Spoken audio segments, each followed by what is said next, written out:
Comment faire courir en pleine rue des Chinois parisiens? Est-ce que vous êtes au courant que en Chine, Internet s'est censuré? Non. Je vous crois pas. Est-ce que vous êtes au courant qu'il y a de la censure sur le Internet chinois? Non. On peut bien rigoler 5 minutes, mais leur méfiance est légitime. De Pékin à Paris, la censure sur le net, c'est tabou. Et il y a de quoi? 40 000 cyberpoliciers employés par l'État chinois contrôlent les internautes. Et ça, 24 heures sur 24. Dernière tentative de cette surveillance accrue, fouiller les boîtes mail de dissidents chinois. Le géant du web Google a fini par voir rouge. Il a menacé de fermer son portail internet en Chine. Un exemple parmi d'autres, sur le Google chinois, aucune trace des 3000 étudiants morts de Tiananmen. Sur le Google classique, en revanche, on n'a pas de mal à trouver des images des chars de la répression chinoise. Vu d'ici, on pourrait appeler ça du négationnisme. Nous avons retrouvé Kai Chongguo, un des héros de ce printemps étudiant. Réfugié à Vincennes depuis 20 ans, lui n'a pas oublié. Les Chinois aujourd'hui sont vraiment difficiles d'imaginer tout ça. Quand ils savent tout cela, ils sont vraiment... Ils manifestent sans presque exception leur admiration. Il faut, on sait bien, pour le problème en Chine, la patience, c'est indispensable. Pas besoin d'être énervé. Aujourd'hui, Kai milite avec des ONG pour défendre le droit des travailleurs chinois. Il risque la prison s'il revient dans son pays.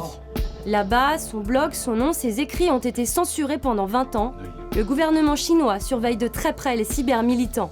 69 d'entre eux croupissent en ce moment en prison.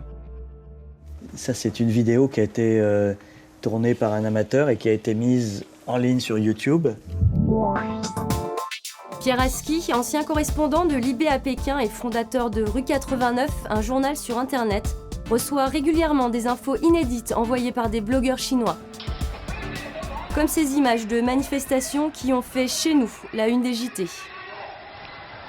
C'est des phénomènes qui étaient impensables. Quand je suis parti comme correspondant en Chine, c'était dans l'été 2000. Et juste avant mon départ, il y avait à la une du Financial Times une information sur une émeute qui s'était déroulée dans le nord de la Chine un mois plus tôt. Aujourd'hui, mais dans la demi-heure, vous avez les images sur YouTube et vous pouvez suivre quasiment en direct les événements à travers la Chine. Pour surfer sans crainte, plus de 17 millions d'internautes chinois utilisent désormais des proxys. Ce sont des logiciels très performants qui permettent de naviguer anonymement. Reng, 20 ans, informaticien à Paris, connaît bien le problème. Il fabrique des reportages faits maison pour une radio pirate que l'on trouve sur le net et qui émet clandestinement vers la Chine. Son audience ferait pâlir les plus grands médias français. 30 millions de Chinois dans le monde sont à l'écoute. La une aujourd'hui, c'est pour parler de remise du prix Sakharov à Parlement européen hier à Strasbourg. Un prix en faveur des droits de l'homme qui n'a pas bonne presse en Chine. En 2008, il avait été attribué à un militant en dépit des pressions exercées par Pékin. Mais si Reng informe les Chinois sur ce qu'ils n'ont pas le droit de savoir, il prend parfois à l'inverse ses infos en Chine, en appelant ses proches. Au bout du fil, cette fois, sa cousine.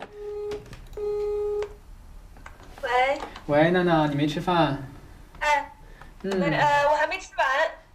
Elle va lui expliquer pourquoi la série Woju vient d'être censurée en Chine. Cette série très populaire raconte le quotidien, a priori banal, d'une fille à Shanghai. Le conflit central, c'est le mal logement. Il parle plutôt une fille qui habite à Shanghai depuis déjà 10 ans, mais elle n'arrive toujours pas à acheter un logement là-bas. Par le moyen normal, c'est un peu dur. Ce que n'ose pas dire Reng, c'est que la série a été censurée en Chine parce qu'elle aborde de front les problèmes de promotion canapé. Dans certains épisodes, on apprend que pour mieux se loger, là-bas, il faut savoir coucher. Mais les sujets politiques ne sont pas les seules cibles des autorités. Il y a aussi la pornographie. Yvan, de retour de Shanghai, où il a vécu 4 ans, ramène à son ami Litier, restaurateur à Bastille, les dernières news chinoises pornographiques. Le buzz du moment sur la toile, des photos très perso d'un célèbre réalisateur chinois en bonne compagnie. Edison Chen est un acteur hongkongais assez connu en Chine. Et là, je crois que c'est une actrice aussi très très connue et appréciée, donc ça a beaucoup choqué les Chinois. En fait, il n'a pas voulu les répondre sur Internet, c'est en faisant réparer son ordinateur que le réparateur a vu ses photos et les a publiées sur Internet. T'imagines si c'était Brad Pitt et Angelina Jolie Ouais, comme ça, c'est pareil. Vu d'ici, ça peut faire sourire. Là-bas, le réalisateur, qui n'y est pourtant pour rien dans la diffusion de ses photos, a fini en prison. La morale sur le net, imposée par les autorités, les internautes chinois savent aussi la contourner.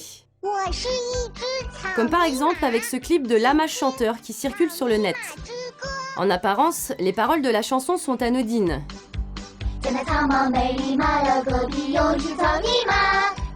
Mais grâce à des erreurs d'accent subliminales, ça peut tout aussi bien vouloir dire ça.